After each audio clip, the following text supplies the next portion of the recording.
तो हेलो दोस्तों, आपका स्वागत है हमारे न्यू वीडियो हॉरर पार्ट 3 में। तो दोस्तों, आज की जो कहानी है वो है राजस्थान कोटा की।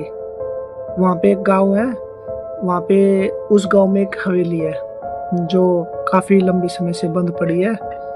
और लोग कहते हैं कि वहाँ पे भूत रहते हैं और इसलिए वहाँ पे कोई जाता नहीं। लोगों ने अफवाह सुनी है, आवाज़ें भी सुनी है, लोग तरह तरह की कहानियां बताते हैं उसके बारे में। तो इसी कहानी को एक लड़के ने सीरियस ले लिया। उसका नाम था अमन। तो अमन अपनी पढ़ाई कंप्लीट करके अपने गांव में आ गया। तो फिर से वही बचपन में भी वही कहानियां सुनता था कि उस हवेली के पास में मत जाना रात को, वहाँ से ऐसी ऐसी आवाज़ आती है, वहाँ पे कोई तो है। लेकिन उसको कभी इन चीज़ों में इंटरेस्ट था ही नहीं। उसे इंटरेस्ट था कि उस हवेली में कोई इंसान है जो लोगों को डरा रहा है, या कोई चोर हो सकता है जो भाई लोगों को भ्रमित करके कि वहाँ पे भूत है तो वहाँ पे खुद रहता हो। तो इसी बात को जानने के लिए वो लड़का उस हवेली में जाने का प्लान बनाता है, अमन। तो अमन 2-3 दिन तक उस हवेली के आसपास घूमता है, देखता है कि कोई है कि नहीं है, लेकिन उसे कुछ नहीं मिलता। लेकिन फिर एक दिन वो पूरा तैयार होके उस हवेली के लिए निकल जाता है रात को। जैसे ही वो उस हवेली के गेट पे जाता है तो गेट खोलते टाइम एक आवाज़ आती है उसके पीछे से कि बेटा यहाँ से चले जाओ वरना मारे जाओगे। जैसे ही अमन पीछे मुड़ा तो उसके पीछे एक बूढ़ा इंसान था जो कह रहा था, बेटा यहाँ से चले जाओ, तुम्हें इस हवेली के बारे में पता नहीं है क्या? तुम ऐसे ही मुंह उठा के यहाँ पे आ गए, मारे जाओगे, खतरा है यहाँ पे, बहुत भूत प्रेत रहते हैं यहाँ पे। तो वो अमन बोला कि दादाजी आपने कभी देखा है भूत को?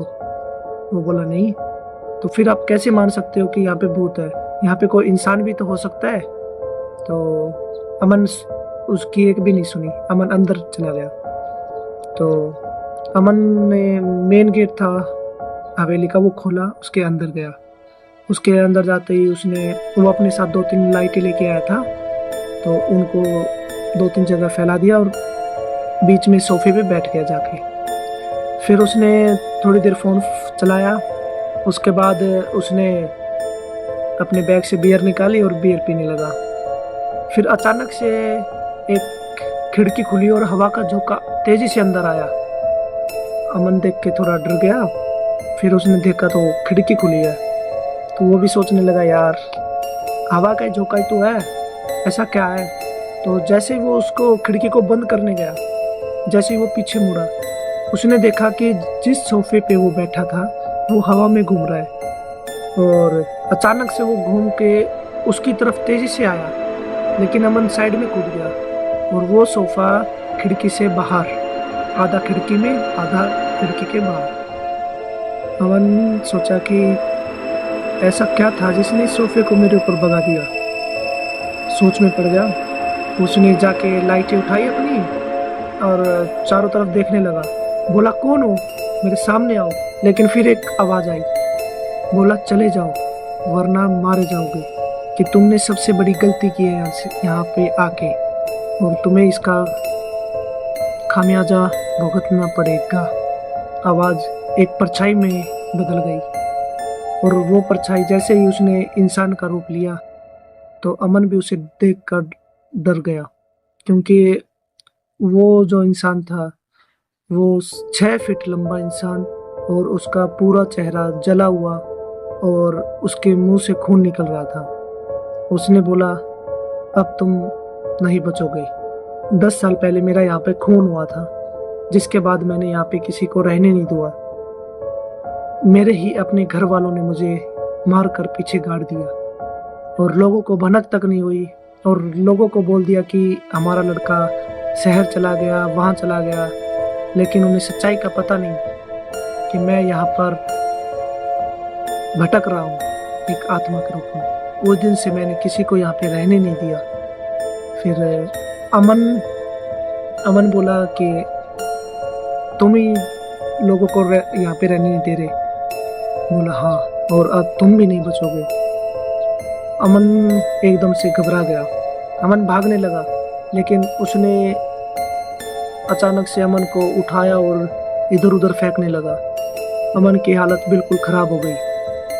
फिर अमन ने अपने बैग से एक बोतल निकाली जिसमें गंगा जल था। उसने इधर उधर फेंकना शुरू किया, उसे ऐसे ऐसे छिड़क रहा था मतलब। तो वो भूत एकदम से गायब हो गया। और अमन ने क्या किया कि अमन दूसरी खिड़की के पास गया और वहां से बाहर कूद गया तो अमन वहां पे बेहोश हो गया। अमन के साथ कुछ हुआ तो नहीं, लेकिन वो बेहोश हो गया। सुबह जब लोगों ने आके देखा उसे, हम तो अमन वहाँ पे अधमरी हालत में वहाँ पे पड़ा हुआ है। उसके सर पर चोट लगी हुई है और उसका एक हाथ फ्रैक्चर है। हॉस्पिटल में एडमिट करवाया उसको। फिर अमन को जैसे ही थोड़े दिन हुए, हालत उसकी बेहतर हुई, तो उसने बताया कि वो खुद उस हवेली में गया था ये जानने के लिए कि वहाँ पे भूत है या नहीं। लेकिन फिर उसको वहाँ पे जाने के बाद पता चला कि भूत असली होते हैं, हकीकत में होते हैं। तो उस दिन के बाद फिर अमन वहाँ पे कभी नहीं गया। चलो मिलते हैं अगली कहानी में। राम राम भाई।